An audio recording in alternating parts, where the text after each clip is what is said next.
केला ई हम बैठकों में ई बात के उठाबी छियै, हम बाहरो उठाबी छियै। बैठक में अवरोध के करै छै? बैठक में अवरोध से भी ज्यादा एगो मनसाई नहीं क्लियर रहे छै। देखै छी जेना मेयर साहब कहै छथिन कि नहीं ई चीज होना जरूरी छै, देवे तब ना लोग जानते कि कौन विद्यालय डरता है या कौन विद्यालय में जाओ नहीं जाओ।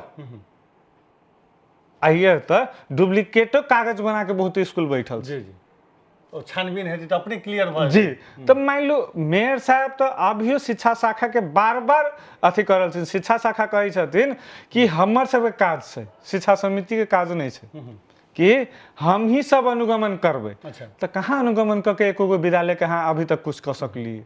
पैसा के खेल छै कि 100% अगर जब तक पैसा के चल खेल नहीं होते तो एते के मीन जे बुझी छथिन कि हमहू यही समाज की छी, आई एहि के वजह से समाज खत्म भ रहल है, तो नहीं बैठते से तो बात ना है। तो मेयर साहब उप मेयर साहब चाहे छथिन जे ई समस्या के समाधान होय। अब आइए अहाँ सब शिक्षा समिति चाहे छी समस्या समाधान आइए तो कोन एहन तत्व छै जे उ अवरोध करै छै? शाखा मान लो हम सब तक कोनो नीति नियम बनाबे ना, जी, ओके पालन ओके कार्यान्वयन तक करते शिक्षा शाखा फाट ना।